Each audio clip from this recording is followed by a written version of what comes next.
Sabe aquelas histórias de viradas inacreditáveis? Pois bem, hoje a gente vai mergulhar em uma das mais impressionantes. É uma narrativa sobre liderança, sobre resiliência e sobre como reconstruir não só muros, mas o espírito de todo um povo. Essa é a história de Neemias.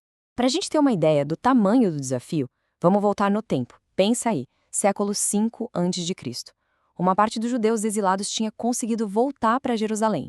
Só que a situação da cidade, nossa, era simplesmente desoladora. Olha, no mundo antigo, uma cidade sem muros era basicamente um convite para o desastre.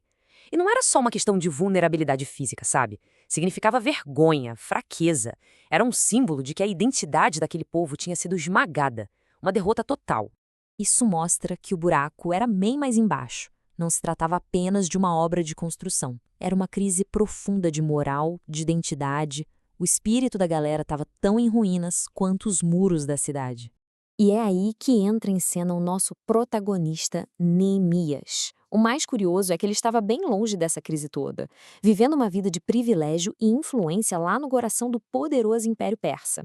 Ser o copeiro do rei pode não parecer grande coisa hoje, mas naquela época era um cargo de confiança máxima. Ele era, na prática, um conselheiro, um confidente do rei. Isso significava poder, conforto, o que torna o que ele fez a seguir ainda mais impressionante. E olha só que contraste absurdo. De um lado, Neemias está lá no luxo do palácio. Do outro, o coração dele está despedaçado com as notícias de Jerusalém. Ele não ignorou o sofrimento do seu povo. Pelo contrário, ele trouxe aquela dor para si. Ele lamentou, jejuou, orou. Aqui a gente vê a genialidade dele. Neemias combinou uma fé profunda com uma ação super estratégica. Ele não ficou só na oração. Ele planejou e depois apresentou um pedido ousadíssimo ao homem mais poderoso do mundo. E o resultado? Conseguiu a permissão, recursos e ainda foi nomeado governador para liderar a missão. Beleza, plano aprovado, Neemias partiu para Jerusalém. Mas é claro que não ia ser fácil. Assim que ele chegou e começou a motivar o pessoal para reconstruir, a coisa começou a pegar fogo. A oposição veio de todos os lados, tanto de fora quanto de dentro. Era um bombardeio de problemas. Inimigos de fora zombavam, planejavam ataques armados e internamente a coisa não estava melhor. Corrupção, traição, gente tentando tirar vantagem, a pressão sobre eles era simplesmente implacável. Essa frase resume tudo, né? Consegue imaginar a cena?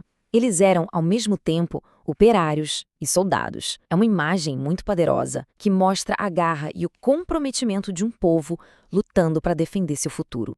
52 dias. Pensa um pouco nisso. Apesar de toda a oposição, de tudo jogando contra, eles fizeram uma tarefa que parecia impossível em menos de 2 meses. É uma prova incrível de liderança, de união e de muita determinação. Mas calma, a história não termina com o último tijolo no lugar. O muro era fundamental, com certeza, mas era só o primeiro passo. O objetivo mais profundo mesmo era a restauração do próprio povo. Essa pergunta leva a gente para a segunda fase dessa restauração, porque, não adiantava nada ter uma muralha forte por fora se a comunidade estivesse quebrada por dentro. E esse trabalho foi liderado por um contemporâneo de Neemias, o sacerdote Esdras. Olha só a sequência de eventos que reconstruiu o tecido social e espiritual da comunidade. A leitura pública da lei, o arrependimento coletivo, o novo compromisso. Cada um desses passos foi tão essencial quanto a argamassa que uniu as pedras do muro. Então, no final das contas, qual o legado que Neemias deixou? A história dele sobrevive até hoje como um baita estudo de caso sobre liderança eficaz e cheia de princípios. Essa tabela deixa tudo bem claro. A gente vê os dois lados da restauração. Neemias focado na segurança, na estrutura, enquanto Esdras cuidava da alma e do propósito da nação. Um cuidou do corpo, o outro do espírito. Juntos, eles trouxeram uma restauração completa. As qualidades de liderança de Neemias são incrivelmente relevantes até hoje. Ele era um visionário que soube misturar fé com pragmatismo, coragem com integridade e oração com ação implacável. Um modelo para qualquer um que precise encarar uma tarefa impossível. E um detalhe importante, isso não é só uma história de fé. Descobertas arqueológicas como os papiros de Elefantina, por exemplo, confirmam a existência de figuras-chave mencionadas no relato. Isso ancora toda a narrativa em fatos históricos.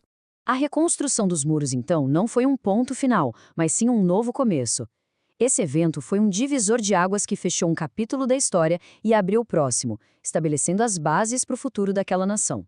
E assim, a história de Neemias deixa a gente com essa pergunta poderosa. Ela nos desafia a pensar sobre o que realmente significa reconstruir. Seja uma cidade, uma organização ou uma comunidade, fica claro que a verdadeira restauração precisa tanto de estrutura quanto de espírito. Uma coisa não sobrevive sem a outra.